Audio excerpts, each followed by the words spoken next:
Hello guys, welcome back to my channel. Jumpa lagi sama gue si John Itung. Oke teman-teman, di kesempatan kali ini saya kemasukan HP Himax ya. Himax tipenya nggak tahu tipe berapa ini. Ini mau kita cek tapi berpola ya. Bersandi-sandi atau pola ini. Coba kita cek dulu. Ya, pin. Nah, di sini kita nggak sempat tanya pinnya. Nah, ini kerusakannya terjadi pada konektor charger. Ini kalau dicas nggak ada reaksi apa-apa, dan kata orang yang punya, dia digoyang-goyang baru mau masuk katanya.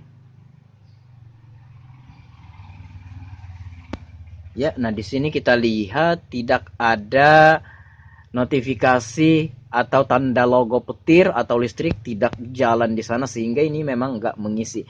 Coba kita goyang-goyang dan ini memang longgar. Nah, itu teman-teman bisa lihat muncul sesekali logo petir.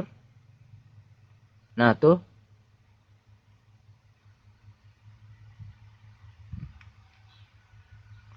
Nah, tuh muncul sesekali. Nah, tuh muncul-muncul. Nah, ini langsung dibayar guys ya. By the way, untuk penggantian konektor charger di tempat saya di Berau, Kalimantan Timur, untuk HP ini ada yang ngasih tarif 100, ada yang 130, bahkan ada yang 200, sampai ya paling mahal sih setahu saya 200 kalau di daerah saya.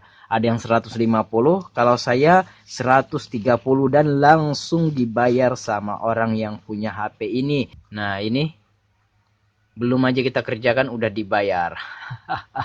Jadi pengen kita kerjakan dulu, ini akan kita bongkar ya. Lumayan guys, pagi-pagi pas buka counter dapat 130, dan ini pengerjaannya ini nggak terlalu gimana-gimana. Ini gampang aja kok ya. Nah, oke. Ini langsung saja coba kita matiin.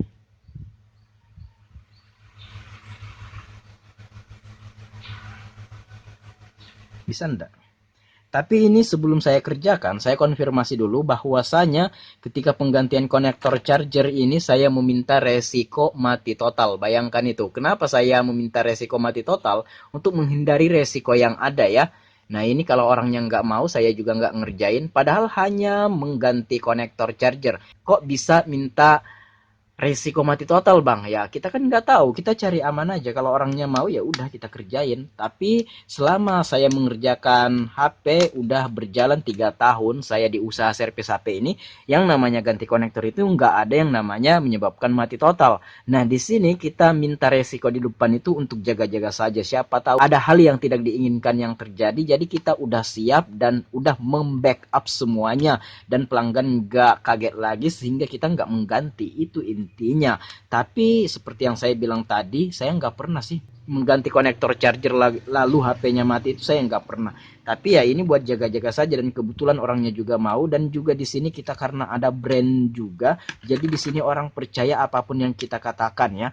Nah, saya bilang ini dari 1000 HP yang kita kerjakan paling 1-2 aja yang nyangkut ya, dan saya pun nggak pernah menyebabkan HP orang mati. Ini hanya resiko, kalau siap ya udah saya kerjakan. Nah, ternyata orangnya percaya, dan kita nggak boleh sia-siakan kepercayaan itu. Kita harus lakukan yang terbaik, apapun hasilnya itu nanti dulu, yang penting kita lakukan yang terbaik. Nah, ternyata HP Himax-nya ini tipenya Y12 yang mengalami kerusakan pada konektor cas. Coba kita akan bongkar dulu HP-nya ya.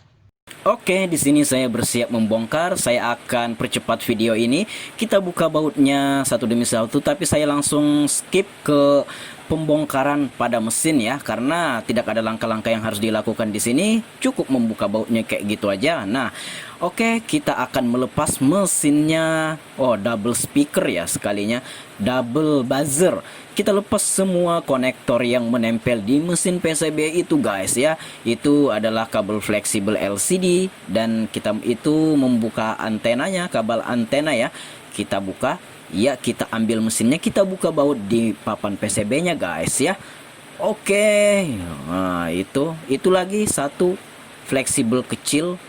Nah, itu bagian bawah sana ya.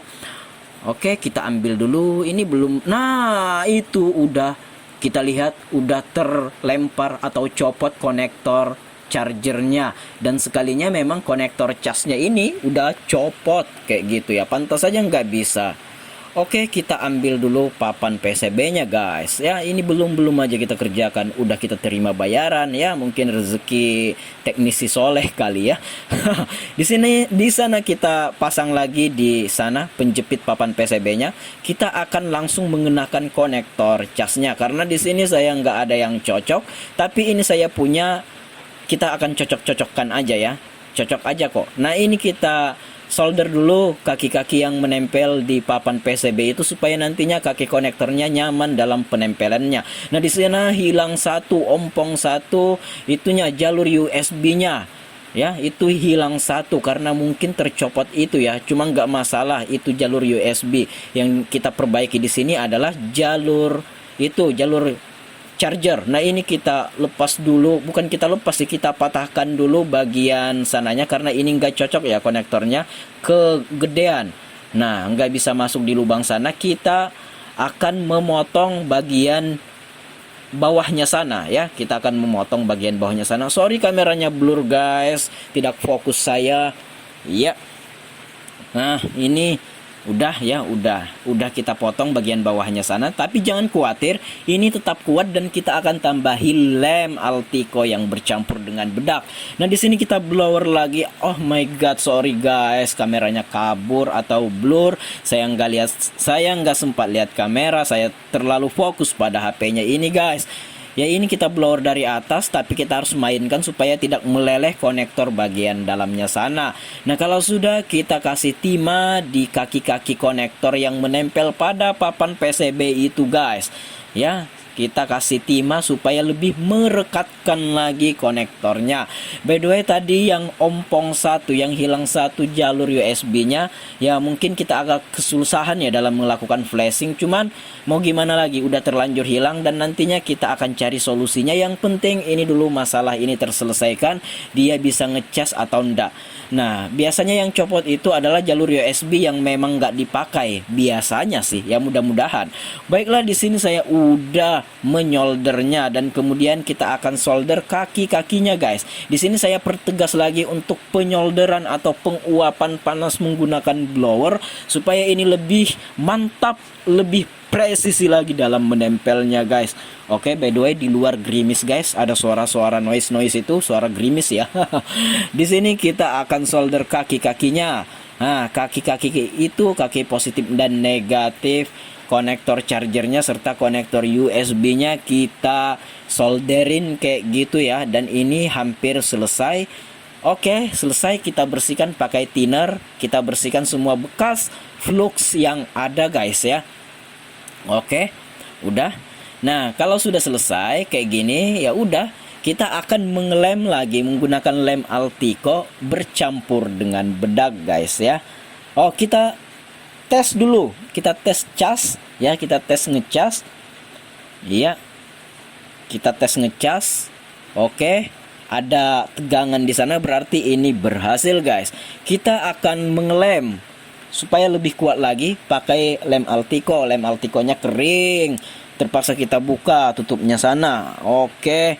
Nah, ini akan kita adon menggunakan bedak bayi Rita yang harganya berapa ya, saya lupa itu.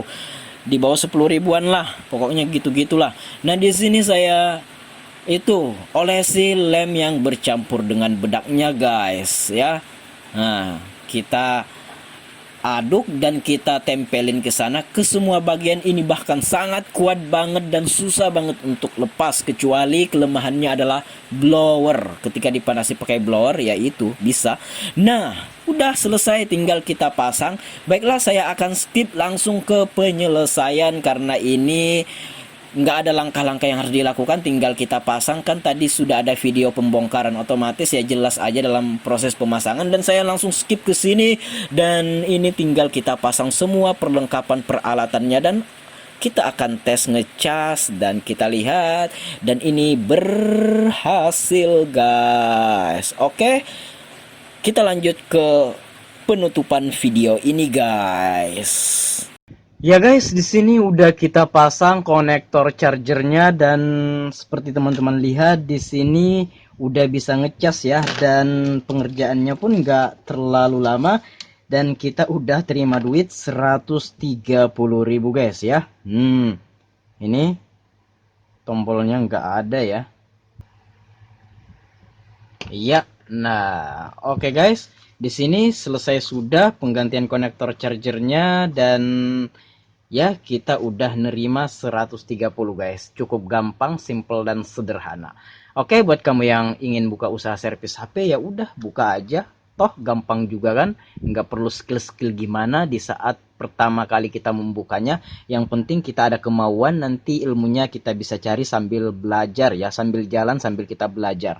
Baiklah guys, semoga video kali ini bermanfaat. Sampai jumpa di lain kesempatan. Jika ada yang belum paham, silahkan tanyakan di komentar.